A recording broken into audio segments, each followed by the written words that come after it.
private afterwards. The Atlas hopping stays public, but this stuff, I'll put it private afterwards. I'm only streaming so that some people might be interested and catch up on what we're talking about. But the book club is kind of a different format in the sense that it's more nerdy Cerebral. and niche by way of being cerebral. I'm not calling people stupid titles like you did. You called Did I everybody in say Ohio. that? Well, you said everybody in Ohio is really dumb as a brick. No, I'm paraphrasing. No, Well, you never said that. no, that's probably a pretty good paraphrase. See, now you did say it. Okay. We call our location the Cow Town. So come on, Oh you yeah. know, and they're kind of prideful on it. So hey, I, I lived in cities, I lived in the countryside, and what I always objected because I lived in California in the countryside, and what is so inaccurate is when people paint with this broad brush as if California is uniformly incredibly progressive. It's absolutely not true. no, There's enormous variation, and that should come as a no-brainer. When we look at people in this blanket it's just actually really cynical and derogatory, I think. You know. agreed. Um, Yeah, I was just joining in with the crowd. oh yeah, no, no, no. I get you totally, totally. Sometimes you have to play devil's advocate Oh, in absolutely. order Yeah, to become absolutely. accepted, and then you say, "But you know what? What about this idea?" And they're like, "Huh? We never thought of that." It's like, "Well, you're one of us, so." Sometimes it works better to start from the inside and work your way out than it is to try and penetrate the wall on the outside. People don't like to let their walls down. Oh yeah, totally. I Forgive the I pun. I agree. I agree. Yeah. Sometimes it's oh crap, I did put the wrong title here. Shit. Silas! So, we're streaming live on the interwebs. Um, okay, let me do a quick introduction here. Hello there and welcome to our viewers on Twitch and YouTube. We're here at 114 Harvest in the basement, and today is the book club. The book that we're reading is called The Grey House by Mariam Petrosyan, a Russian Armenian author. The book is about a boarding school uh, that is inhabited by kids with disabilities, with various disabilities, and as it becomes apparent over time, also kids with emotional issues and with possibly learning disabilities, not only physical disabilities. And the book is insane, and you should really start reading it. I completely forgot what we said, what page we should be on. Everybody's reading at their own pace. Shyla is reading with us. Daisy's here right next to me, reading with us. As people know, I'm kind of obsessive, so I'm already on page 450, and I'm not gonna spoil anything. I'm just gonna give you guys little teasers. And we have here with us two new folks, Ransom and Titleist. Welcome to the book club. And Thank you. Greetings. I, Welcome. I hope that we can whet your appetite a little bit. Last week we watched a little excerpt of a documentary about modern Russian literature, and they have actually a story about this author. And so let me just throw out a few things that might entice you when you read this. Oh, here's Silas. Silas finds the book very depressing. Am I right, Silas? Why do you find it depressing? I'm putting you on the spot. Because, Because? yeah, Ah, okay. Because Well, of the that. wonderful things he does. um, if you look at the screen here, there's enormous amounts of fan art. This is amazing. The guy that you see here is a character called Humpback. He has some emotional issues, or possibly he is learning disabled. He plays a flute all the time. I'm going to throw up another piece of fan art here in on the board. Um, this is a oops. Well, this doesn't work. Okay, some of the stuff doesn't work. That's great. Let me throw up this one here. Copy link address. So do you guys see this one here? No, No. unfortunately, no. Well, because it's Pinterest. That's the problem. All this stuff is Right. is on Pinterest. I'll just put out the cover. So Daisy, then take over real quick, and how would you blurb this this book? I mean, would you, because Um, I find it unhelpful when people say, when you say like boarding school for disabled kids and there's some magical stuff in it, and then people say, oh, it's like Harry Potter with disabled kids, and it really isn't. no, it's well, it's much more literary, isn't it? It's not immediately obvious really what's going on at the moment.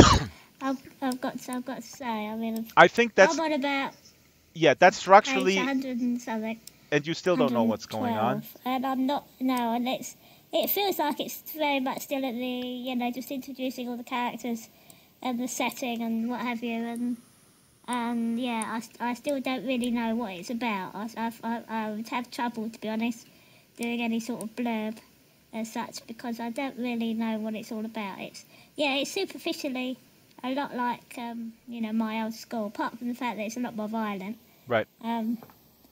But in Describe other your school respects, real quick. I mean, you have been in a school for kids with disabilities, and you told me yeah, many times that you were, it was, the way I envisioned it, it was like all about neglect. I mean, it's so much neglect there. Like people will really go, okay, this yeah, kid is well, not gonna make it, so I'm not gonna invest in this kid, or what, and that's yeah, really well, the I vibe was, of the book too. I think that's why Silas finds it depressing. yeah, yeah. I mean, I was at two schools actually. There was the first school I was at wasn't a boarding school, but they had very few staff there. So yeah, Hmm. that was similar in the sense of the sort of neglect.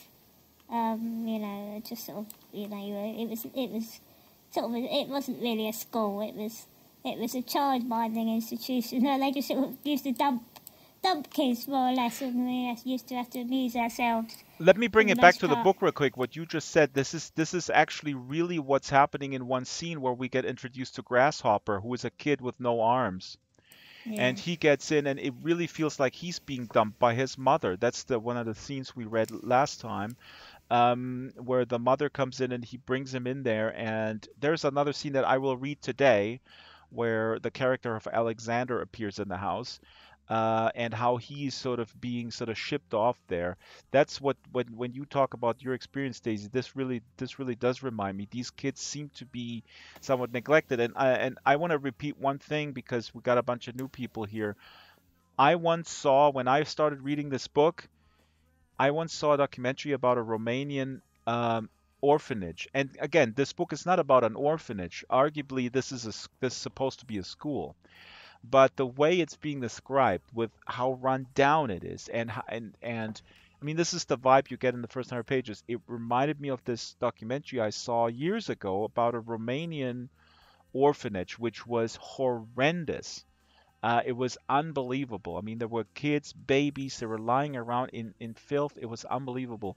And maybe I'm painting too extreme of a picture, because this is how the book started in my head. I mean, um, I guess the people who yeah, are here in the basement right now, I assume they get that same satisfaction of envisioning your own version of something in your head, right? Am I right? Because that's the reason why we're reading books, is you can make yeah. up your own worlds in your own head. It's not like Sansa where they hit you over the head with the visuals. There's a there's What? a great quote on it from the Guardian. Uh, Who is talking? the Erasmus? the yeah, Oh, the Guardian says it's a Marmite book, worshipped by some and criticized by others. ah. Erasmus, welcome. I didn't welcome you. I'm very glad that you're here. You have a familiar Greetings. voice. He sounds Yes. familiar. Erasmus, do you have another embodiment in this world by any chance? Sometimes? Okay. Well, Wait a second. I had the mic off. I said I'm often known as Garth. Uh, Ah, I thought you wanted to stay incognito. I thought you wanted to stay incognito. No, no, So, no, no, Yeah, I no, thought no. we'd I would never exposed do that you. because my voice is too much of a dead giveaway. exactly. Yeah, So, yeah.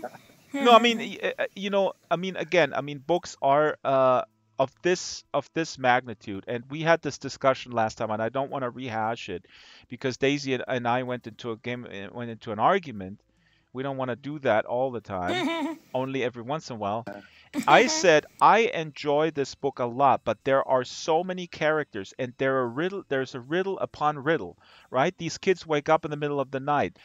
The house turns into a forest.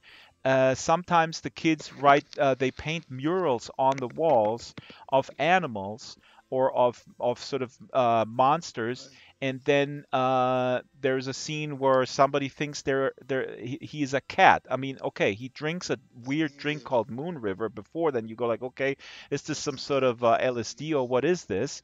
So the book is very challenging in that regard that it dumps puzzle on top of puzzle and does not resolve it, but it resolves it over time, but in little chunks. So if you are into this kind of thing, if you find enjoyment in just evocative imagery that in your head without having to, this is basically what I'm saying is this is basically not Law and Order. This book is not a Law and Order episode by any stretch of the imagination. Yeah. Daisy, sorry, can you draw some more parallels to your school, maybe a little bit? um, well, it's yeah. I mean, my second school, as I was saying, the first school wasn't a boarding school. The second school was a boarding school, and it literally it was a grey house. At least the original school that was a big old grey house. Right. So I mean, as soon as I read the blurb, I thought, oh, I've got to get this book because it did sound just from that point of view, a boarding school for special needs kids in a big old grey house. I mean, I had to try it just for that reason alone. And you And the other thing that I noticed about the parallels with that second school is the way that the friendships at the boarding school, tended to lie, broadly speaking, along the kids' physical So you mean disabilities. so you mean in the book, and let's just because we need to keep in mind here's people that haven't read it. I almost feel like I'm a book salesman right now. I want you guys to pick this up because it's so satisfying. So the book has different dorms, right? And what Daisy's saying, Yeah, it seems like, and we don't know that. And I'm at page 450, and I still don't know what the ordering principle is because when the kids get into the house, they get somehow sorted into these different dorms. It seems to be clear that some dorms there are people in wheelchairs. Some yeah, dorms, the rats, for example, they have these nicknames. There's the rats, and the rats seem to be extremely disturbed, emotionally yeah, disturbed. And later on, and I don't want to spoil it. I mean, I'm just going to throw it out there. There is suicide and cutting and that evolves right, around the rat's house primarily. You will also hear at some point or read that the windows are being shut. There is two different times. Okay, I've gotta go. There are too many spoilers. Silas, but you're depressed already. You don't want to read it anyways. Yeah, well, But Silas, no, I mean this is a serious question. I can yeah, completely understand if I you're better thrown go. into a book like this that you say, this is tough stuff. I once gave a friend of mine who was struggling with depression, I gave her for her birthday, I gave her the book Infinite Jest, which she gave it back to me the next day, said, I cannot read a book where it's about depression, alcohol abuse, and a woman, her name is Madame Psychosis. So, um, but Silas, this book is also very uplifting, no? Yeah, well, if you want me to continue reading it, then I must go. Okay. Bye. No, Silas, I thought you already gave up. That's why I'm spoiling it. Silas is back with us. That's good. Okay, let's not spoil it. Let's not spoil it. yeah, okay. Okay, I'm gonna throw this in here.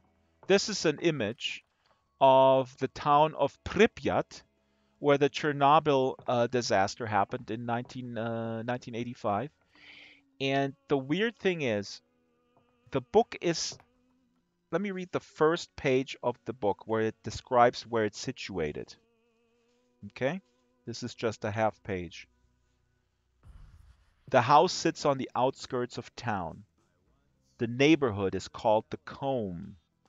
The long buildings of the projects here are arranged in jagged rows with empty cement squares between them, the intended playgrounds for the young combers.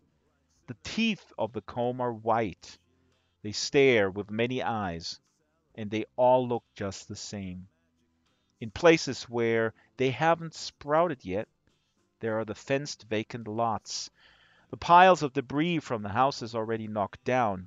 Nesting grounds for rats and stray dogs are much more appealing to the young combers than the empty spaces between the teeth. In the no man's land between the two worlds, that of the teeth and that of the dumps, is the house. They call it Grey House.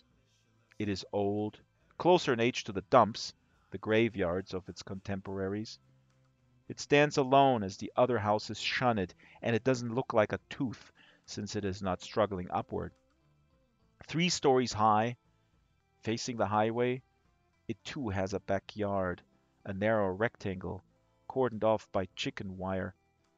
It was white when built. It has since become gray and yellowish from the other side toward the back. Nobody likes Grey House. No one would admit it openly. But the inhabitants of the Combe would rather not have it in their neighborhood. They would rather it didn't exist at all. So that's the opening page. Yeah, and this just came to what came to mind is this. To me, like that was kind of my visual. And then Daisy, you said like your school kind of was also kind of an old house surrounded by like modern projects or something. Yeah, it was. It was exactly. That reminded me of Shirley Jackson a little bit. I'm sorry. No, go ahead, Garth. Yeah. Shirley Jackson's "We Have Always Lived in the Castle." It kind of it's intriguing. You feel like there's something that everybody knows about that they're muttering about under their breath. Yeah. Some terrible secret, but you don't know what it is. Yeah. Yeah. Yeah, I want to read that. Sounds interesting. Here's another image for the PBR. Here's another image for the newbies, because then the Gray House I envisioned as this house, and Shyla is here, and Shyla and I both know this house because this is on the 101 freeway in California in Watsonville. And of course, the house is described in the book very differently because it's 3 stories high and it's actually quite enormous, and it actually has wheelchair ramps. And as we later learn, there's a dorm for the girls, dorm for the boys. So it's much larger than this house. But somehow in my mental image, this is how the Gray House looks to me. This is an actual house. It's for sale. It's called the Redmond House in Watsonville. Yeah. Shyla, hello. Shyla? All right. So Daisy, where are you at in the book right now? I'm at page 112. I believe I just encountered the forest, which I was a bit unclear actually, quite what the forest was. So a character named Blind, one of the main characters, the chapter starts with him being in a forest, and he walks in the forest. Yeah, but then he seems to be sort of, he seems to then be back in the house without having really left the forest. I wasn't quite sure whether it was a real forest or a sort of metaphorical forest, to be honest. A sort of magic realism sort of. I wasn't sure whether it was real or not. And that's exactly, and that's the thing why it's really sort of forest as well. Yeah, And that's the thing that I find so awesome, and that's why it's so not like Harry Potter. It's really totally unclear Yeah, if there that's is right. another dimension that exists. We also, some of the kids are called jumpers, and some of the kids are it's said of those kids that they can sort of leave the house and go underneath the house into a different world. So you never really know up until page 300 something, 400 maybe. I'm not going to say because Silas does what it would be spoiled. If this is actually happening, if they're actually these magical powers, or if they're just making it up. And also, there's a lot of drugs involved. The kids are taking drugs, they're mixing their own Yeah, drugs. It's unclear yeah, how they smuggle it in, but these are psychedelic drugs that they're taking. Um, so it's just, like I said, it's like piling.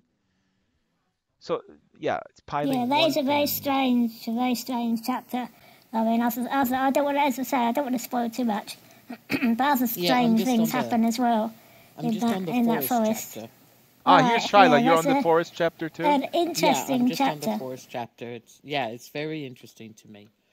Yeah, So I'm just on that one, and so I don't want to ruin it. I am right. engrossed in this book. You like it, Shyla? I love this Ah, book. good. Ah, see, it's Shyla approved. That's what I think should be on every Yeah, book well, in the back. It's excellent. like, I love this book, Shyla the Super Gecko, like they do with movie posters. I need someone to make a poster of the cover and said, I love this book, Shyla the Super Gecko, and then another quote. This reminds me of my school, Daisy Gator. Daisy Gator. Yeah, yeah. Of course, in a way, I guess it's. I'm always, I sort of want it to remind me more of my school. So in that sense, I'm always judging it. So I guess I'm at a bit of a disadvantage in that respect. Well, but In isn't that just normal? I mean, trying to enjoy it, as a yeah. book. But we Yeah, impose, I mean, it's inevitable. I mean, this is what books are all about. It's inevitable because we do not have a visual guide. This is the language there, the text is there, and the pictures that are evoked in our mind's eye, they come from our past, they come from our imagination, but they are tied into our own very specific life experiences and stuff. yeah, That's why I mm, can't get away from this Redman house in Watsonville, although I know that, technically, if I were sort of designing the movie of this book, this house wouldn't do because it's too small. It's not 3 stories high, but it has that vibe. It has that feel to it. I'm gonna fire off for our Now newbies. that Yeah, house is 3 stories high. Count the window levels. yeah. I yeah, think that's it true. is. Yeah, Yeah, Yeah, it's but three stories, but I don't think it's big enough. the attic is the it's third. not long. Probably It's not long enough or Yeah, big yeah, enough. yeah. Yeah. Yeah. There's a Oh, house near me that's pretty big. Maybe one day I'll take a picture of it and send it to oh you. yeah. Yeah. Titleist said, I just purchased the ebook. Titleist, awesome. You will catch up. We'll discuss where we should be next time. I mean, the folks are here at the Forest chapter, which in the paperback edition is at page 107. I would say, read as much as you can, but let's just say 100. I don't know. Let's just say 100, page 130. I would say. I just make that arbitrary decision. If you're a fast reader, I'm at book 3. It is gut wrenching what's happening here. I'm not spoiling it, but I will read something that is a little vignette from book 2 where you guys are not at, but it's a wonderful thing. Before that, Titleist, you're saying sound is still glitchy. I'm not sure what you're referring to. My sound right now, or um, where is Garth? Are you gonna read with us? Please do. I got really good audio. My audio is not breaking up, but Oh, okay. I did restart my computer and re-understand so I make sure that I hadn't missed any updates. Oh, Titleist had some glitchy audio yesterday. Yeah, yeah. I was gonna say, Garth, are you gonna join us with the book club? Purchase the book now, Garth. Just do it. You will not regret it. It's important. I ain't got no money belongs to Oh. me. Okay, I accidentally ordered two books. Gasoline and diapers. That's what I. Yeah, diapers will set you back. I know what you're talking about. Oh shit, yeah. Uh, Literally but shit.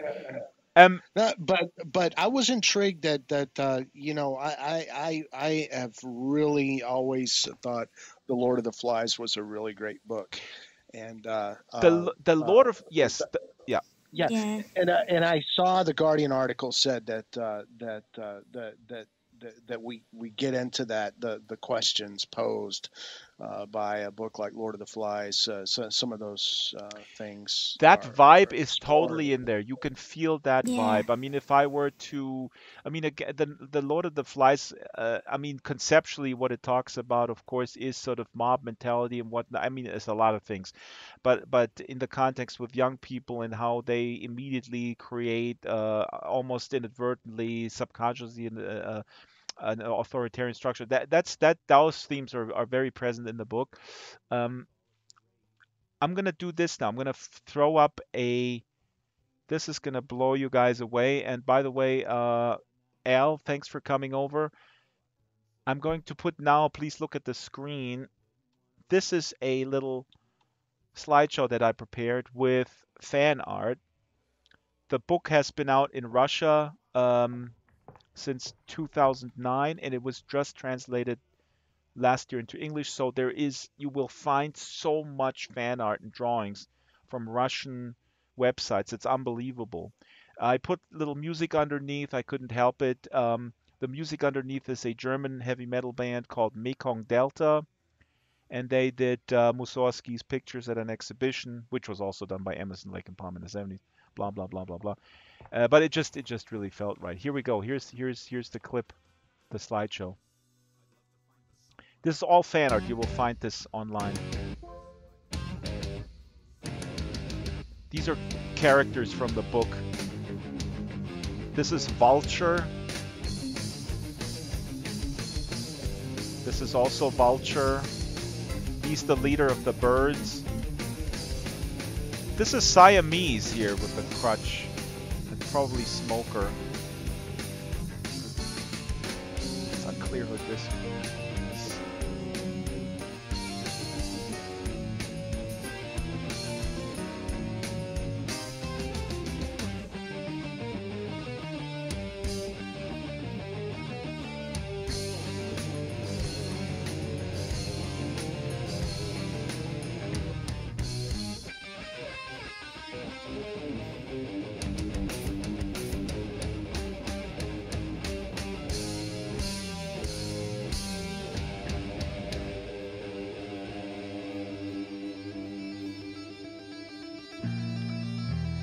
This is Grasshopper.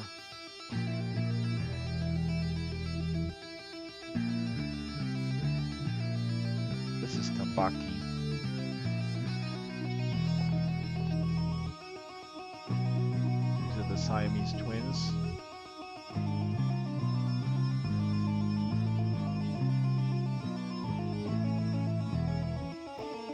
It's one of the dorms. Tabaki and Blind. Sorry, Grasshopper and Blind. Oh.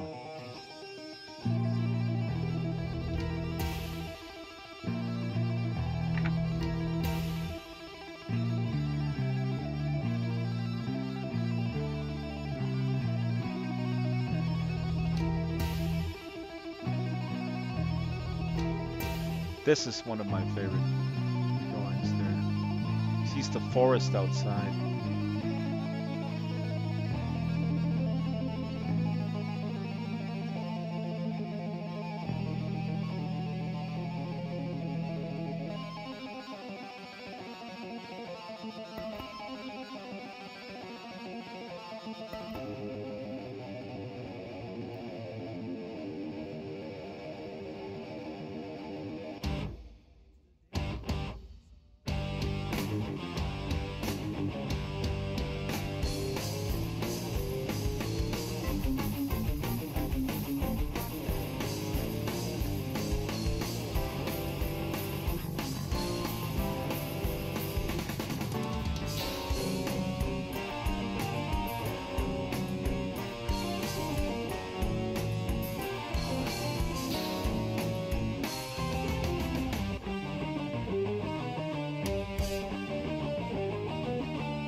Yeah, that's it with the music of Mekong Delta, Hut of Baba Yaga.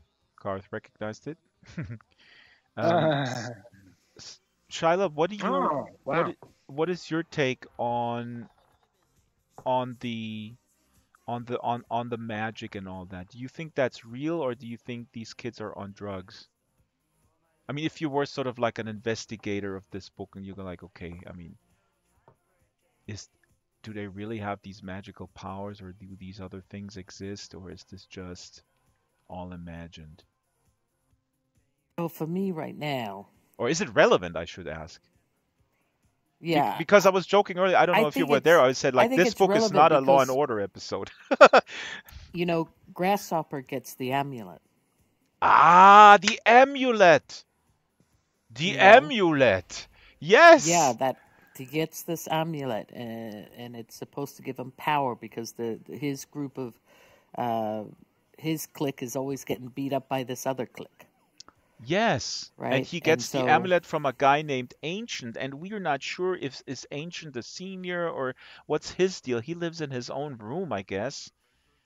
yeah, because they have to knock on the door to get to see him, and he's in there, and he doesn't put anything of any value in the amulet, but because he gives it with these words, Grasshopper feels he's going to have these powers. Oh my God, this is really great that you mentioned that. Yeah. I mean, I didn't, it was in the back of my mind. That is really important because he puts some like different things into a pouch, right? Or then he Yeah, well, he puts some cigarette Yeah, ashes and you know, but just junk. just junk. It's all junk. yeah, but that is so cool. See, this is what I love about. So glad that you mentioned Charlotte. This is something that I love about this book. Um, uh, that it is so. It reminds me of children's play, right? The book itself is imaginative because it leaves this open. It doesn't hit. It's not like I keep repeating myself. It's not Harry Potter. It's not clear that this is actually, this is not a school for magic or whatever. It could just be that these disabled kids, are playing, imagining powers, and just like we all did when we were kids, right? Disabled or not Yeah. disabled, completely irrelevant. Yeah. I'd probably lean towards the idea that it is all imaginary at the moment. Yeah. But I mean, I don't know. I can tell you that at this point, I think it's almost. I think the question, the reason why we're even asking this is show that the fact that we're asking, or that I am asking this, shows how conditioned we are in the Western world of entertainment. I think Garth may know what I'm talking about. I'm talking about that we even find it important to contemplate this, Yeah. and not just sort of going with the flow and enjoying what's happening. Like I said, like I'm completely complete hypocrite in that regard, while I'm always saying, hey, you got to be in the moment, you got to enjoy it. And then I am treating this like a freaking Law and Order episode and go like, what's going on? But Yeah, I don't know. I don't know what. I mean, I know that South American literature and that's what have right. you You're is, magic realist, but yes, I don't actually know about, Borges. You're Russian right. literature, whether it can be sort of magic realist or I Yeah. don't know. I don't know. Garth, can you not give Pablo us some pointers? Neruda. Pablo Neruda, Jorge Yeah. Luis Borges. Yeah. And And I'm not. leave us not forget Marquez. Gabriel Garcia Marquez. Yeah. Very I'm Yes. nice. Yeah, yeah. I'm Isabel not Allende, convinced House the of the drugs are Spirits. real either. The drugs, exactly. They might imagine those drugs. They might just Well, or they pretend they're might drugs. combine things, which might actually make them sick or hallucinate for a little while, but they don't have. I don't believe that they're deep in drugs, and I say that too because of the scene where a smoker goes in to get that drink at the coffee bar, Yeah. right? Yeah. And he Yeah. never actually drinks it. We don't know that that's poison or not. So maybe it probably wasn't. That's probably not something they have. But they may steal it out of the sepulcher, out of this hospital wing or something. I mean, there is a hospital wing where there seems to Yeah, be I sort mean of a they solitary might. confinement. Yeah. I'm just not convinced yet. Ah, Shaila, this is so awesome. You're right. You're right. But I can tell you, there's going to be a scene where somebody drinks something and they think they're a cat. Oops, I spoiled something. I'm sorry. You guys will forget it by next week. But It's kind of that kind of thing is so Lewis Carroll, yeah, yeah. very very reminiscent of. But I, But I mean, on the other hand, I mean, writing like Lewis Carroll's writing to me is something the West has more lost and Russia has kind of hung on to. yeah, and I mean that's something. And we're gonna watch this little clip I pulled. You'll enjoy it, Garth. You weren't here yesterday last week. It's great. Hi, Indy. We're here. This is the book club. We're discussing books. Listen in. Stick around. It's gonna be awesome. It's gonna tickle your brain. But I think the lead here with what Daisy Not said tinkle your brain. and you mentioned the Tickle, not tinkle. South American magical literature, magical realism. Don't distract me, Shal. I'm trying to construct a sentence in a foreign language. Magical realism of these Latin American writers and Garth, and I don't know enough of Russian literature, but it's we'll see it in this documentary because Stephen Fry hints at it. I'll play it in a second. That they have this tradition, and yeah, go ahead. A good example of the deep kind of thinking it's like something going into a sort of an unreal fantasy, but at the same time very profound, is in the Brothers Karamazov. Ah, There are these scenarios. In one scenario, Jesus comes back again. The second coming happens, and he's caught by the Grand Inquisitor. And the Grand Inquisitor is like it's like Alice in Wonderland, only Russian and very intense. Freud called it one of the greatest. Brothers Karamazov he called it one of the greatest books ever written. all right, I'll put it on my list. It's another thing on my list that we're getting so. But seriously, I mean, The Russians made it into a very Erasmus. good television show, actually. With subtitle with either subtitles or it may have been translated into English, but it wasn't cheaply done. They really spent a lot of money on it. So Garth, if you don't know have me. time- You know me. This might be something I enjoy, but I will read the book first. There's absolutely no question in my mind. And the other thing that's being mentioned is a book called The Master and Margarita from the mid '60s, which is similar. It's a fantastic, weird sort of satire where death comes back and roams present day Moscow. And so that's also been compared to Brothers Karamazov, and then this Grey House. Sorry, I was And Shyla. You want to say something? Erasmus Lyons put in the chat here. He puts in like water for chocolate. In Spanish, como agua para chocolate is published in 1989 by Mexican novelist and screenwriter Laura Esquivel. Ah, like So water that's for chocolate, Yeah. como agua para chocolate. It's published in 1989 by Mexican novelist and screenwriter Laura Esquivel. And I'm going That's to what I put said, in the yeah. chat this here, The Master and Margarita, which is a novel by Russian writer Mikhail Bulgakov, written in the Soviet Union between 1928 and 1940 during Stalin's regime, combines supernatural element with satirical dark comedy. Okay, now it's time to watch a little documentary called Writing in the Age of Putin about contemporary literature. I think that should be a song, like Writing in the Age of Putin, Writing in the Age of Putin, Writing in the Age of Putin. And then we should all dance, I think. Should we dance? We always dancing. There's too much You know, dancing in it's virtual worlds. there is a lot of dancing. No dancing in. So please watch the screen, and if you stand here, you're standing in the sound sphere. And here we go. This is just the excerpt.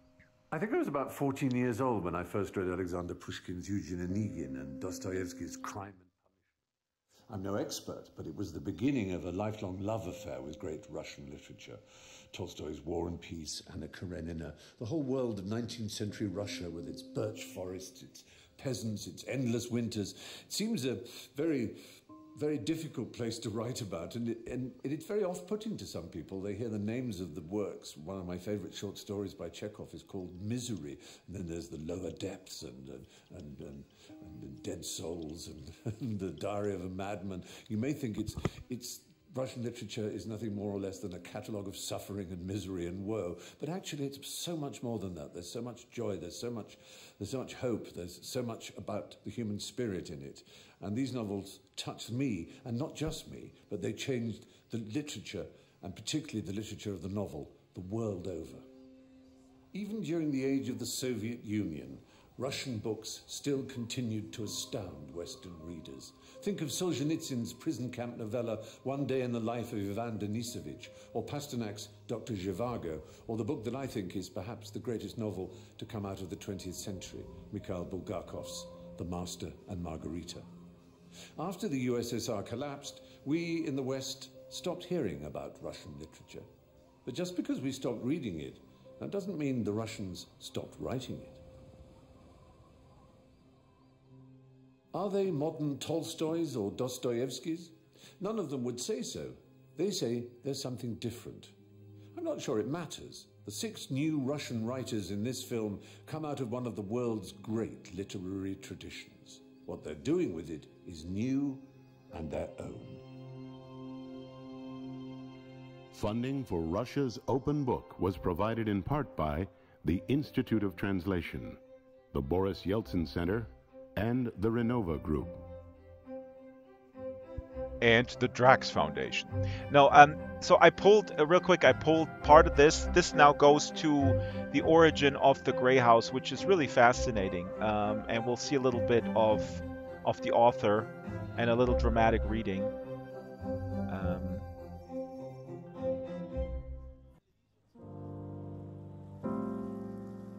Starts with a woman who was not the author, but she was given the manuscript by a friend. A printout from a printer. It's fascinating. Let us see in your eyes is a love you couldn't hide. 2005 год стал для меня началом новых отношений. Это случилось одновременно не случайно и случайно, потому что со своим тогда молодым человеком мы познакомились через интернет. И на первом свидании, когда вот мы впервые уже увидели друг друга, он приготовил для меня подарок, о котором он заранее говорил мне, но говорил мне очень интригуя и держа меня в таком сладком томлении, потому что он все время говорил: у меня есть для тебя особенный подарок, я чувствую тебя, мне кажется, что ты должна оценить его. И меня снедало жуткое любопытство, что это за такой подарок.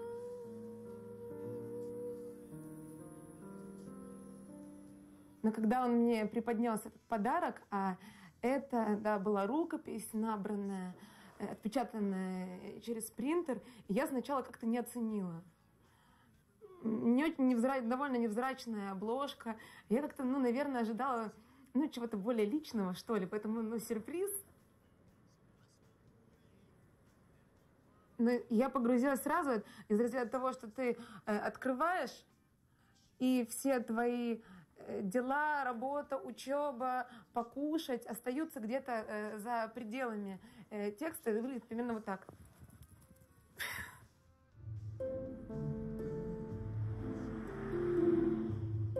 The manuscript Sasha was reading had traveled far.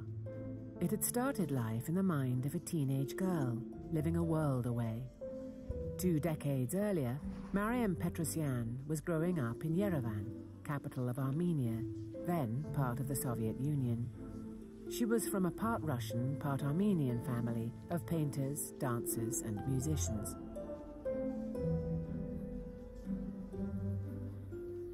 Это было очень здорово.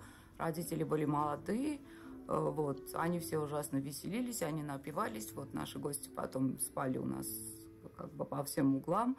Я очень любила к ним присоединяться, то есть для меня это был такой замечательный мир, куда, в общем-то, детей не пускают, но если ты ночью встал вовремя, то есть когда им уже все равно спит их ребенок или нет, вот, и когда ты появляешься в этот нужный момент, они говорят: о, ребенок пришел, садись, ребенок, все здорово. Petrosyan still lives in the house she grew up in. Her family spoke Armenian, but their literary language was Russian.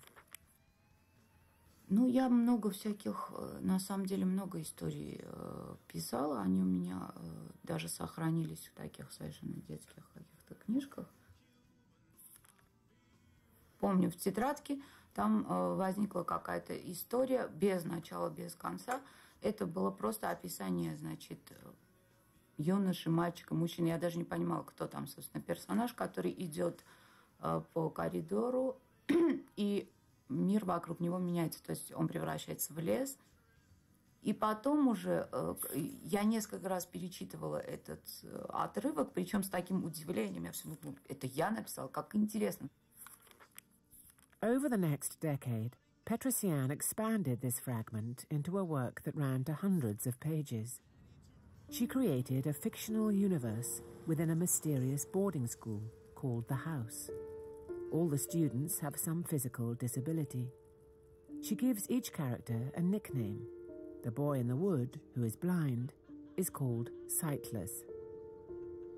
Sightless wallowed in the waist-high coarse grass. The grass was sharp and full of prickles and disgusting slime that once you trod in it wouldn't wash off. He threw his head back. His face was bleached white by the moonlight. The forest was very close. Sightless walked faster, although he knew he shouldn't hurry. The forest disliked impatient people and was capable of moving further away. There's the forest. The path to the forest began from the corridor, from the doors of the bedrooms, away from the whimpering, snoring, and whispering, from the groaning of the broken wooden floor, from the rats squeaking indignantly as they ran out from underfoot.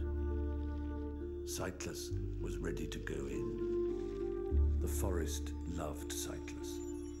The forest even smiled at him. Sightless knew it. He could feel smiles from a distance, scorching smiles, sticky and sharp-toothed smiles, soft and fluffy smiles. They tormented him with their fleeting intangibility, defying fingers and ears. You can't catch a smile, squeeze it in your palms, and inspect it millimeter by millimeter and memorize it. A smile is like light. Not everybody has it, but many do. And now he understood how Alice felt when the Cheshire Cat's grin hung in the air above her. There's the reference. Toothy. The forest smiled like that too, up above, stretching out endlessly in a mocking grin. He couldn't feel his legs beneath him. They grew strange and began bending in impossible directions, as if they'd turned to rubber. He soon grew tired of digging them out of holes and pulling them out of puddles and the mud, and sat down. He burrowed into the nearest hole and waited. The baboons rushed by. Their revolting laughter died away. Sightless poked his head out carefully. Someone grunted up above and dumped twigs and dirt on him. He walked along, lightly touching the gnarled trunks. His ears pricked. He was delicate and noiseless, blending in with the trees. He walked as part of the forest, like one of its shoots, like a werewolf, and the forest walked with him, rocking the tops of its branches far up above, shuddering and dropping dew onto the buckling wooden floor. He laid back his ears, narrowed his eyes, and began to howl. The long, melancholy sound rippled across the forest. It was a sorrowful sound, But for Cyclus, there was joy there. The forest came to an end. It disappeared as suddenly as it had appeared. Cyclus wasn't upset. He didn't try to find it again. He stopped. He was right on the edge of the light which fell on the wooden floor. From the doorway, he could hear muffled voices. The card players claimed the teacher's toilet as their territory for their games on Saturday and Sunday nights.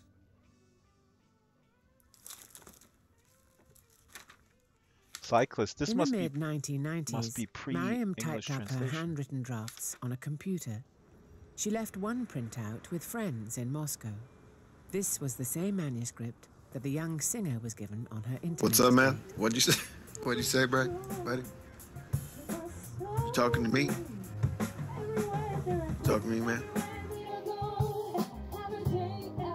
I'm just hanging out, bro. Hey, man, we're watching this documentary. Oh, my bad. И вот в один прекрасный день мне сказали, что у меня появилась новая ученица.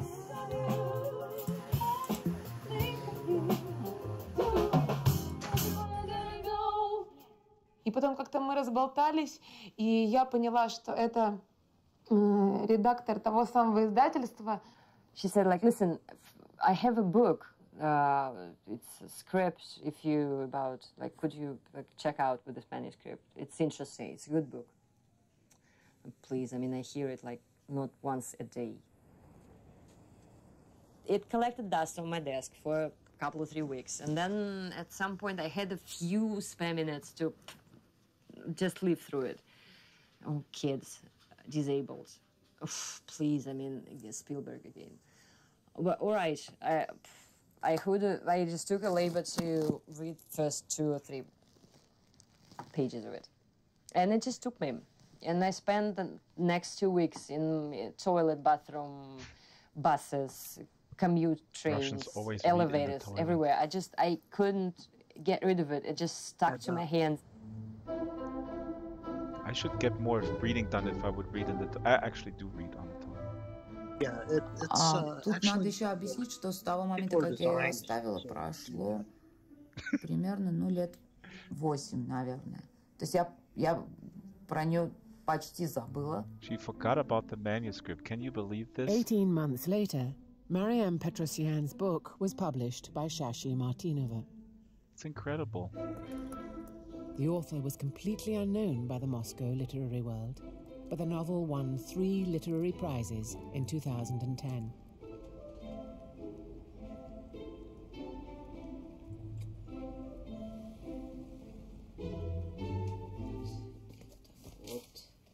Вот эти интересные, вот эти. Это вот самые старые. Этого я их заворачивала в газету и запечатывала, чтобы больше не трогать. То есть. Класс. А картинки это откуда? Это мои картинки, те, которые... Это было место побега, я думаю, скорее так.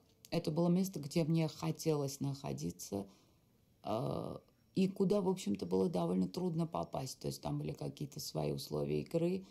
Если тебе удалось это описать достаточно хорошо, то ты как бы побывала там, да, ты там была, ты что-то видела. А если нет, то, значит, не получилось. Для меня это имело большое значение, возможность все время отрываться от реальности, потому что в реальном мире мне никогда не было до такой степени интересно. Не принципиально характеры не поменялись же вообще. За время работы с текстом они же, принципиально ни один характер, ни один персонаж не стал чем-то совершенно иным. Они не обменивались кличками, они все остались теми же, правильно? А когда начали появляться первые персонажи со своими кличками, вот сколько вам было лет? 19 не было. С ума сойти. Это же друзья на всю жизнь вообще. Ну да.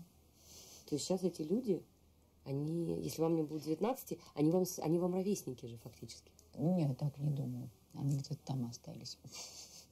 Вечно молодые. Но в эту историю ты входишь как в дом.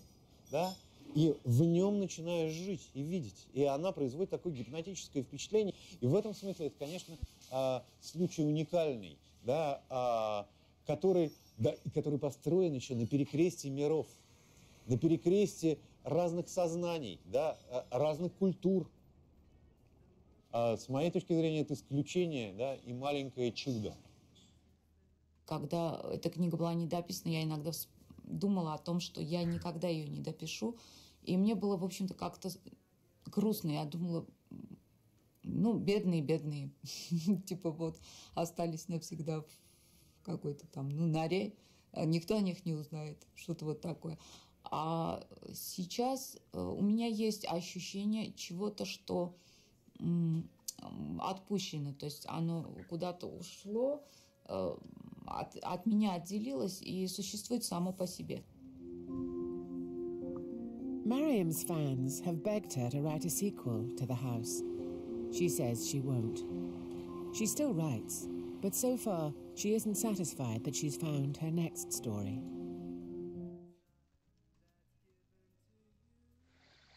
All right, that's that little excerpt here. By the way, this image is from the original Russian edition of the book, which it came out in 3 parts, actually, in Russia.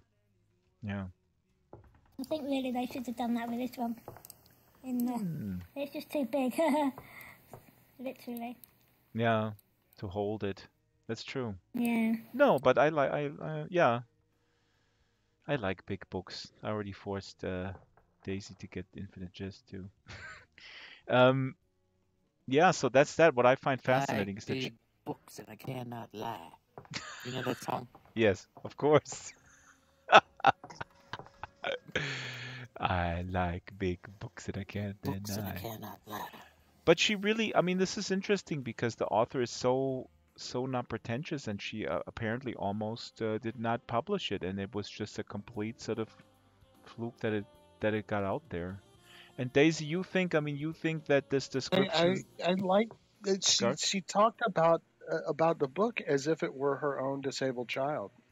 Yes. Poor little thing, he'll always be shut away. And then now you've left home and you're living an independent life. And oh wow, she looked kind of sad. Yeah, and she doesn't give interviews, and the little interviews that I've seen is really she just says, I have no other book in me. I had this book in me, and it's out, and that's it. Yeah, like a child. That's the way she talked about it, I thought. That was very interesting. Compelling. Sometimes Christians have 12 children. Don't you know that weird family that was in the news? Sorry, that was an aside. Daisy, what? Go ahead. Well, I was just about to say, you do wonder sometimes how many great novels there are out there that never see the light of day, because I don't think it's that uncommon that some people just love to write but haven't got the confidence to send their work out to publishers or whatever. Yeah, it's true for other things too, music and such. Yeah. But Garth is making an interesting point, and he doesn't even read it, but that is actually, Garth, in the book, a theme that reoccurs, which is the outside and leaving. And some characters actually leave and they come back. Noble is one of the characters. He leaves and he comes back. It's unclear also. I mean, again, I don't want to spoil it, but he looks like he is mentally disturbed, and he comes back very docile. And it really looks like they drugged him, or maybe lobotomy, which would be crazy because I don't think they don't do that anymore. Hopefully they don't. Maybe the outside and going to the outside is always, it's always a big theme. I would like to read a few pages and then do an end round. I have to cut it short, tight today, because I am also under the weather. Oh. No. I would like to read from page 288. Now, nobody is there except for me. Do you know who Alexander is? Yes. This describes how Alexander came into the house, and I really don't think it spoils anything. It just gives you a little backstory on Alexander. And again, we established that there is tons of people, and sometimes it gets very confusing, but they are over time being fleshed out very, very distinctly. They have distinct personalities. So I'm going to just put the camera on me so people can see me while I'm reading. Okay, this is told from Tabaki's point of view. Book 2, Tabaki. The chapter is called Tabaki Day the Second. I think back to that one time I was sitting here. It was raining then as well, and harder too. The steps were shiny black, and water was running down the wheelchair ramp in rivulets. I was thinking about something, or maybe dozing off. Can't tell for certain. Rain, sun, wind, they all impart strength. So I sat and waited for it to soak into me to the last drop, to the point of translucency. Once sated, I decided to go back. I didn't go up right away, but took a ride along the first floor instead. And right there, in the hallway, there they were. Standing side by side, this fat, fire-breathing woman, a regular human volcano. Red coat, black hat, crocodile leather bag. Daisy? A crocodile leather bag. Lips like an open wound, cheeks like slices of bologna, teardrop earrings. There was a puddle at her feet from all the water that had dripped down. She was shuffling in it and stewing silently. And the man next to her, pale and pasty like a mealworm.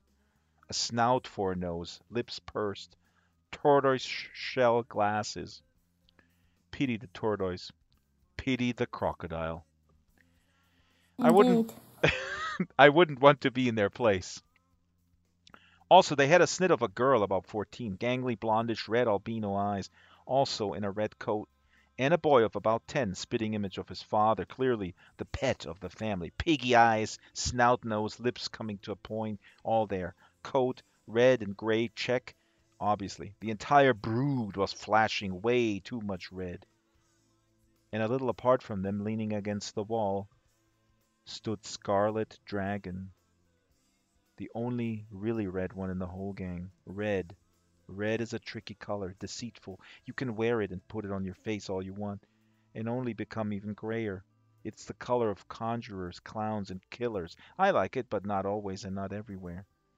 I am Tabaki, dispenser of nicks at first sight. Godfather for scores upon scores. In every incarnation, the master of tales, the royal fool, and the keeper of time. And I can always tell a dragon from a person. Dragons are not evil, they're just different. If I saw him alone first, not surrounded by his family, I might not have spotted him right away, but this was easy. He was thin, covered in freckles, old battered jacket, patched up homemade sweater, jeans fraying at the knees. His eyes contained a whole different world in them, an entire abandoned planet. Long, slender fingers gnawed raw. I looked at the hands of the others. Short, stubby sausages. Rings biting into the flesh. Big hands, small hands, all of them the same. He was of another blood. Different hands, different eyes, different body. He also was the only one wearing old clothes. So old that they were now as familiar with him as he was with them, enveloping and caressing him. I smiled. I can't remember the last time I liked someone that much from just one look. He tried to return the smile, imperceptibly, with just a corner of his mouth. Then Shark came out. And Garth Shark, by the way, is the director, is the principal of the school. The woman let out a stream of excited babble and stepped forward to meet him, trailing mud. The man tagged along, holding the youngest by the hand. Those family pets do have a knack for getting lost and getting into trouble. You might say they're born with this talent. The girl, scratching at a zit on her cheek, was looking sideways at Scarlet One. I wondered how he was feeling. He stood there, somber and silent. Shark put all of his teeth on display and invited them to the office. They all filed inside, except for him. Once the door slammed after them, I wheeled over to it, took out the plug, which is only allowed in the most dire of circumstances, and proceeded to watch them. I'm always curious about parents, especially of that kind. The woman was bawling, making crunching noises into her handkerchief, smearing lipstick with it, licking the snot off her lips, and grabbing at her face robustly and affirmatively. The man perspired demurely. The coat he had on was really heavy. The children pinched each other. Shark nodded thoughtfully. Our house has gone to hell. To hell, you hear? The woman proclaimed, interspersing this information with incessant sobs. Shark nodded. Yes, yes, he heard. The house he spent his time in wasn't much better, in fact. So could they maybe get to the point? He's killing us. He's killing us, the woman explained. Slowly, day after day, he's tormenting and humiliating us. He's a murderer, a sadistic killer. You would know looking at him, Shark said. This statement made the woman in the red coat explode. Of course, she shrieked. Of course. Why do you think we brought him here? No one believes us. No one. Shark had seen some really strange people in his life, but this was a bit too much even for him. We do not accept youth with criminal tendencies, he said sternly. This is not a penal facility. He's not criminal, the man interjected. That's not what we meant. You see, the woman said, realizing she'd gone overboard. She switched from crying to an intimate whisper. He always knows everything about everybody. It's horrible. He's one of them. He's one of them. Savants? Shark prompted. If only. Worse, much worse. All kinds of things happen when he's around. Things appearing out of nowhere. Technology breaking. Televisions, one then another, and the cat's gone mad. The poor creature couldn't take it no more. She went on, but Shark lost interest. He didn't like crazies. His face clearly showed that he turned out somewhere around the bit about the cat. Are you sure? He asked perfunctorily when the woman paused just to be polite. Yes, yes, anyone in my place would be sure. And she trotted out a litany of ironclad proofs, prominently featuring her own little kids, those underage piranhas. Apparently they would not let pass a single word that wasn't true. Tell this nice gentleman if Mommy's telling the truth. The truth detectors, busy shoving and pinching each other behind her back, took a short break from their activities and eagerly nodded a couple of times. And those baldies are tagging after him, the boy added. They're like completely nuts. They pee in our building, by the elevator. They'll keep coming until we get him out of here, or until they throw us all out. Shark goggled, but didn't pursue it further. Apparently, though, the love of truth had its limits, because this contribution earned the boy a whack upside the head from his mommy, and he shut up. We are decent people, you know, she said proudly. We never invent something like this. We never had any deviations on my side of the family, thank you very much. The man cringed guiltily. On his side of the family, they clearly did. We showed him to the best specialist, but he pretended to be normal, made fools of us. One time he even said that it's us who needed to be checked. The indignity of it, the humiliation. Crunch, snivel, snort. Shark scratched his head. I don't see how we could be of much help. Our specialization is children with diminished physical capacity. You might be better served by... He's epileptic. Since age 10, the woman interrupted. A horrible sight, just horrible. Would that work for you? Epilepsy? Well, not exactly. That's a different area altogether. And this is where I stopped listening. It was clear enough. The administration was going to pump them for money and then accept the newbie. The house is full of healthy people with scary stuff in their medical histories, and others who are written up for something completely different from what they have. Boring. The scarlet one was still by the wall. Now I knew what made him special, so I wheeled over to him. Hey! Asked to be put in the fourth, okay? We don't have a television, never had, and cats only come in winter. Even if you make a couple of them crazy, no one is going to make a big deal out of it. Got that? His stare was unblinking. I never got an answer. So I decided I'd done what I could, nodded at him, and went back. When I looked at him over my shoulder, he wasn't looking at me. He was thinking. I made it up to the second floor in record time, sprinted to the door of the dorm, coaxed things out into the hallway, and told him everything. Then we both went down and I showed him the scarlet one. Sphinx frowned. Mommy's clearly hysterical and imagining things. You're too gullible believing every story you hear. Yeah, Mommy's bonkers, that's a fact, but she hasn't got enough imagination to make up something like that. We went closer. Soon the pasty family spilled out of the office. We couldn't hear them from where we were standing, but we'd seen and heard all of this a million times already. It never varied except in the details, small details. The tank woman floated up to him, patted his head, flapped the red lips for a bit, walked on. The man shoved something in his pocket. Money. What else? The girl looked directly at us while the pet piglet was chewing gum and blowing bubbles. They burst and covered his snout. He used his nails to scrape it off. They brought him. An hour later, Shark did, personally.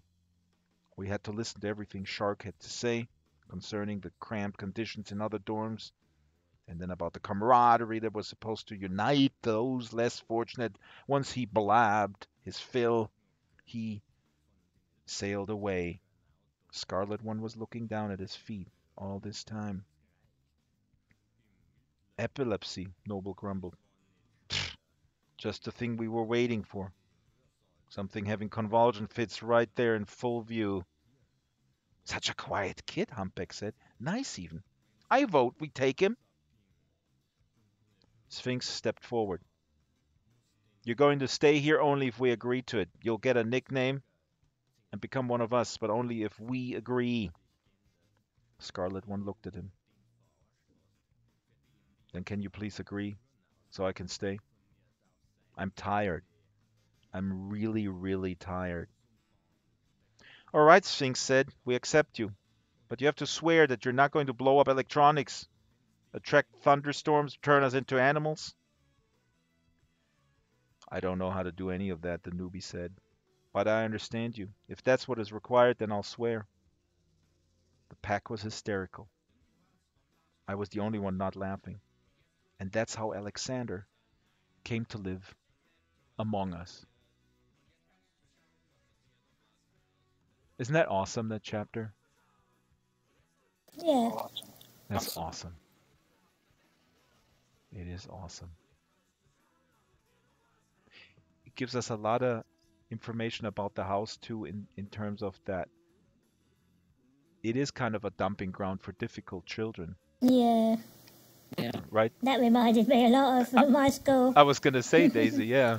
And we had a few kids from overseas, you see, and the rumour was that they used to have to pay the school a vast amount of money to get these kids into the school. I mean, I don't know how true that was. Yeah. Yeah, but probably quite. Well, it was the second school I went to, the boarding school, was very expensive, But that's kind of also what she was relatively well staffed. that she was hinting at, like the principal is pretending like we don't take, there's some mental thing going on. We focus on physical disability, and then this is all this spiel, and then they go, Yeah, oh no, you that was gotta the take him. Let's add the price. For the right price, we'll take him in, basically. Yeah, well, it was, to be honest, it was exactly the same at my school, because when I was there for 7 years, the boarding school. Right. Now, when I started there wasn't anyone there really with any kind of learning disability or anything. But by the time I left, there were there were quite a few. I mean, I don't know what exactly precipitated the change, but usually it's money. Yeah. I think, and maybe there just wasn't anywhere else for kids to go. I don't know. No, I mean this is the failure of the social safety net, and for really adequately providing in societies for different people. I mean, I think this is also kind of a subtext of this book to some extent. I mean, it's not. I mean, it doesn't work at all well mixing various disabilities. Yeah. It doesn't work at all well mixing physically disabled and learning disabled, just as probably even worse, trying to mix, say, deaf and blind kids. I mean, that's a completely... Yeah. Obviously, that's impossible. You can't do that. I mean, this is the whole discussion with inclusion in Germany. I mean, inclusion would be fantastic if there were the staff. But the way this debate is being had is basically like, oh yeah, inclusion is great. Let's throw everybody together. We can save even more money. Yeah, it doesn't necessarily work though. Yeah.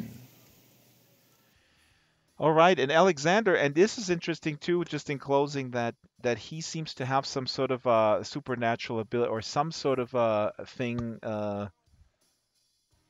He can influence things around him. I mean, there are a lot of stories like that in the physical world where people with some sort of ability to, or an energy that has yet to be, I guess, be researched and maybe find some sort of physical explanation that they can somehow influence the electrical grid.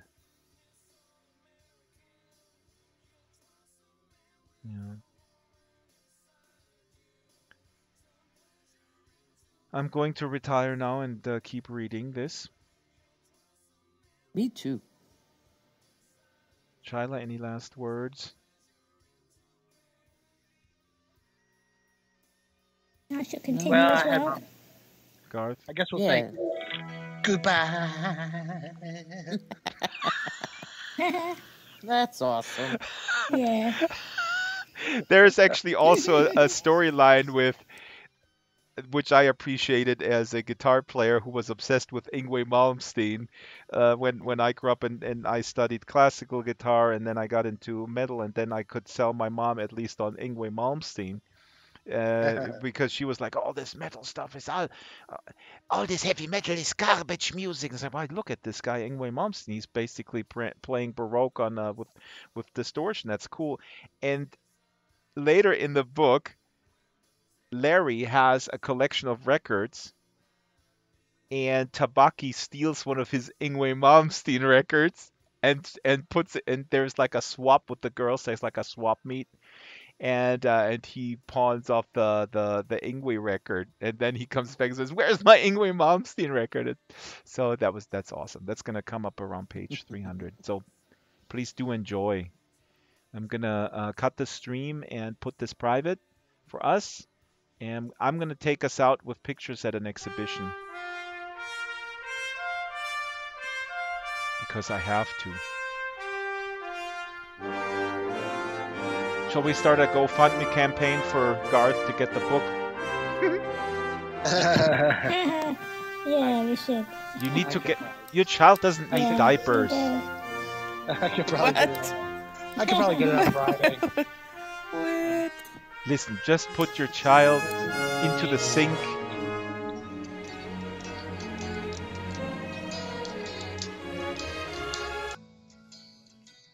Okay, Garth, take us out with a song.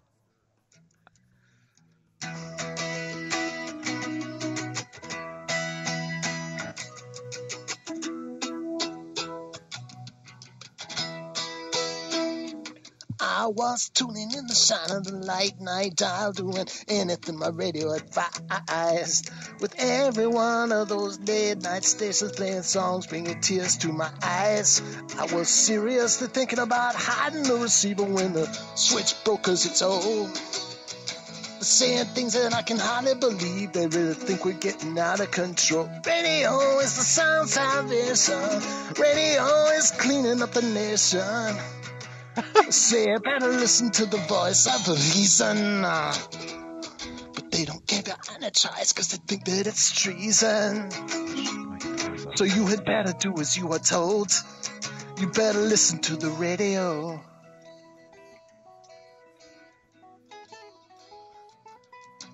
I wanna bite the hand that feeds me. I wanna bite that hand so badly. I wanna make them wish they never seen me. Some of my friends sit around every evening and they worry about the times ahead. But everybody else is overwhelmed by indifference and the promise of an early bed. You either shut up or get cut up. They don't want to hear about it. It's only inches on the reel to reel. But the radio is in the hands of such a lot of folks trying to anesthetize the way that you feel. Radio is the sound salvation. Radio is cleaning up the nation. Say you better listen to the voice of reason. But they give you any choice because they think that it's treason. So you would better do as you were told. You better listen to the radio. Marvelous radio. Beautiful radio. Wonderful radio. Radio.